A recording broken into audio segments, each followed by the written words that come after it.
आखिर हनुमान जी का आधा शरीर पत्थर का क्यों बन गया? राम सेतु निर्माण के समय जब वानर सेना को बड़े बड़े पत्थरों की जरूरत होती है, तब हनुमान जी पर्वत लाने के लिए उड़ान भरते हैं। रास्ते में गोवर्धन पर्वत देख वे वहां रुकते हैं और गोवर्धन पर्वत को जैसे ही छूते हैं तो उनका आधा शरीर पत्थर का बन जाता है। गोवर्धन गुस्से में हनुमान जी से कहते हैं कि अरे बंदर, तूने मुझे छुआ कैसे? तब हनुमान जी हाथ जोड़कर विनम्रता से कहते हैं, चाहता तो मैं आपको एक झटके में उखाड़ देता, परंतु श्री राम के सेतु निर्माण कार्य के लिए मैं तुम्हारी सहायता मांगने आया हूँ। श्री राम का नाम सुनते ही गोवर्धन आज्ञा दे देते हैं। गोवर्धन पर्वत हाथ में लिए जब हनुमान जी वापस चले आ रहे होते हैं तो उन्हें पता चलता है निर्माण का कार्य पूरा हो गया है। तो वह बीच रास्ते में ही गोवर्धन पर्वत को रखकर उन्हें पूरी बात बताते हैं और उनसे माफी मांगते हैं। तब गोवर्धन हनुमान जी से कहते हैं कि मैं तुम्हें इसी शर्त पर माफ करूंगा कि मुझे वचन दो कि श्री राम मुझसे मिलने आएंगे। दोस्तों, द्वापर युग में श्री राम कृष्ण अवतार लेते हैं, तब वह गोवर्धन पर्वत को अपने हाथों में उठाकर अपना वचन निभाते हैं। सिर्फ सच्चे भक्त चैनल को सब्सक्राइब करें। आखिर क्या कारण था कि हनुमान जी को चांद पर बैठना पड़ा? जब श्री राम और पूरी वानर सेना समुद्र के तट पर विश्राम कर रहे थे, तब हनुमान जी प्रभु श्री राम के विश्राम हेतु कुटिया बना रहे थे। तभी वहाँ पर लक्ष्मण जी आते हैं और हनुमान जी से कहते हैं, हनुमान, ये मेरा कार्य है, तुम कोई और कार्य कर लो। लेकिन हनुमान जी लक्ष्मण जी की बात नहीं मानते। तभी लक्ष्मण जी कहते हैं कि तुम मेरे कार्य में बाधा मत बनो, क्योंकि मैं पिछले 14 वर्ष से प्रभु श्री राम की सेवा करता आया हूँ, तो ये मेरा अधिकार है। हनुमान जी कहते हैं कि मैं भी प्रभु श्री राम का सेवक हूँ, तो मुझे भी यह मौका मिलना चाहिए। तभी वहाँ श्री राम आते हैं और हनुमान जी से कहते हैं, हनुमान, मैं आपको इससे बड़ा कार्य सौंपता हूँ, आपको पूरी वानर सेना की रक्षा करनी है। इतना सुनकर हनुमान जी एक पेड़ पर जाकर बैठ जाते हैं, लेकिन वहाँ से पूरी वानर सेना नहीं दिखाई दे रही थी। तभी हनुमान जी एक चट्टान पर जाते हैं, लेकिन वहाँ से भी पूरी वानर सेना नहीं दिखाई दे रही थी। तब हनुमान जी चांद पर जाकर बैठ जाते हैं और वहाँ से पूरी वानर सेना दिखाई दे रही थी। हनुमान जी के सच्चे भक्त कमेंट में जय बजरंगबली जरूर लिखें।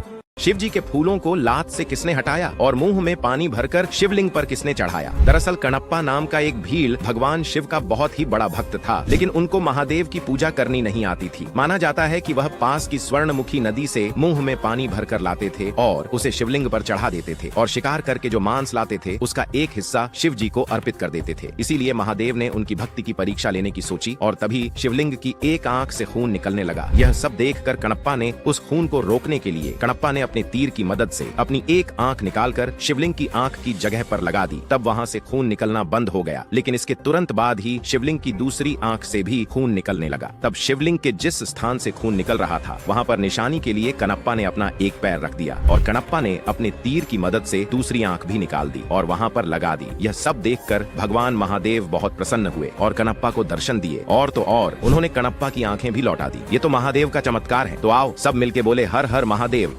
एक बार हनुमान जी एक औरत को दान दे रहे थे, तभी वह औरत कहती है कि तुम मुझे दान नहीं दे पाओगे, जो तुम मुझे दान दे रहे हो उसमें तुम्हारा क्या है, सब तुम्हारे पिता का है। ऐसा कहकर वो औरत वहाँ से जा रही थी। तभी हनुमान जी कहते हैं कि आप बताइए आपको क्या दान में चाहिए, यदि आप कहेंगे तो मैं स्वयं को भी दान दे सकता हूँ। तभी वह औरत कहती है, तुम स्वयं को दान करो। तभी महाराज केसरी ने कहा, यह क्या कह रही हो? हनुमान जी ने कहा, पिताजी, उन्हें जो चाहिए वह हमें देना ही होगा। तभी हनुमान जी स्वयं को दान में देने के लिए तैयार हो गए। औरत ने कहा, हनुमान, तुम्हें वचन देना होगा कि तुमने अपने माता पिता का त्याग किया है। यह सुनकर हनुमान जी वचन दे देते हैं। औरत ने कहा, आप सभी सुन लें, आज से हनुमान आपके युवराज नहीं हमारे सेवक हैं। हनुमान जी वहाँ से बाहर जाने लगे। तभी किष्किंधा की प्रजा हनुमान जी के पैर पड़कर रोने लगी। वह दोनों औरत और व्यक्ति द्वार पर रुक गए और अपने असली स्वरूप में आ गए। वह महादेव और पार्वती जी थे, जो कि हनुमान जी की परीक्षा लेने आए थे। हनुमान जी के भक्त कमेंट में जय बजरंगबली जरूर लिखें।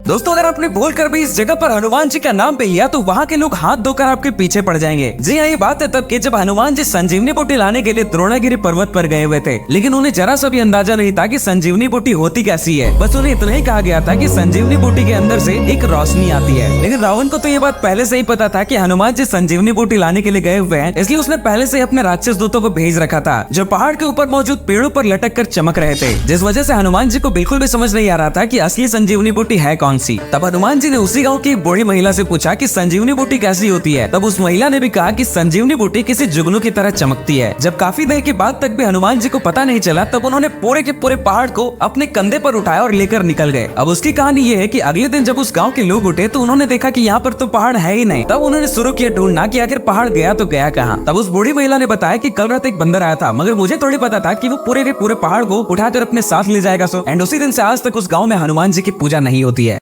समुद्र में सेतु बनाने के लिए राम जी ने पानी में फेंका एक पत्थर, लेकिन वो तैरने के बजाय डूब क्यों गया? ये बात तब की है जब दुनिया का सबसे पहला ब्रिज यानी राम सेतु बन रहा था। दिन भर काम करने के बाद सभी वानर सेना रात्रि में विश्राम करने के लिए चले गए। तभी अकेले में राम जी ने एक पत्थर उठाया और पानी में फेंक दिया, लेकिन वो डूब गया। राम जी ने फिर से एक पत्थर उठाया और उस पर राम लिखकर पानी में फेंक दिया, लेकिन वो तब भी डूब गया। राम जी सोचने लगे कि जब कोई दूसरा मेरे नाम से पानी में पत्थर फेंकता है तो वो तैरने लगता है, और जब मैं खुद अपने हाथों से पत्थर फेंकता हूँ तो वो डूब क्यों जाता है? ये सब कुछ हनुमान जी पीछे से देख रहे थे। राम जी को चिंतित देख हनुमान जी ने प्रभु राम से पूछा कि प्रभु क्या हुआ? तब राम जी ने कहा कि तुमने तो सब कुछ देख ही लिया है, लेकिन ये बातें किसी को मत बताना, लोग मेरे बारे में क्या सोचेंगे? तब हनुमान जी ने हंसते हुए कहा कि प्रभु ये बात तो मैं हर एक व्यक्ति को बताऊंगा, क्योंकि आपकी लीला को मैं जानता हूँ। आपके भक्तों में ही इतनी शक्ति है कि वो आपके नाम से पत्थर पानी में तैरा सके, और जिस पत्थर को आपने अपने हाथों से त्याग दिया वो तो डूबेगा ही ना। आखिर परशुराम जी ने अपनी माता का सिर क्यों काटा? एक बार परशुराम जी की माता रेणुका नदी से जल भरने के लिए गई। वहाँ पर उन्होंने राजा चित्ररथ को अन्य अप्सराओं के साथ स्नान करते हुए देखा। अप्सराओं को देखकर माता रेणुका का मन भी प्रफुल्लित हो गया, और इस दृश्य को देखने के कारण उन्हें जल ले जाने में देरी हो गई। जब माता आश्रम लौटी तो ऋषि जमदग्नि ने संपूर्ण बात का पता लगा लिया। उन्हें ये सब देखकर इतना क्रोध आया कि उन्होंने अपने 5 पुत्रों को अपनी माता रेणुका का वध करने का आदेश दिया, जिस पर परशुराम के बड़े भाइयों ने अपनी माता का वध करने के लिए मना कर दिया। तब ऋषि जमदग्नि ने 4 पुत्रों को श्राप देकर 4 भाइयों को मूर्ति बना दिया। फिर उन्होंने परशुराम को अपनी माता का वध करने का आदेश दिया। आदेश मिलते ही परशुराम जी ने अपनी माता का सिर धड़ से अलग कर दिया, जिसे देखकर ऋषि जमदग्नि बहुत प्रसन्न हुए और उन्होंने परशुराम जी को वर मांगने को कहा, जिस पर परशुराम जी ने अपनी माता को पुनः जीवित करने तथा 4 भाइयों को श्राप से मुक्त करने का वर मांग लिया। जिसके बाद ऋषि जमदग्नि ने माता रेणुका और 4 पुत्रों को श्राप मुक्त कर देते हैं। कमेंट में हर हर महादेव जरूर लिखें।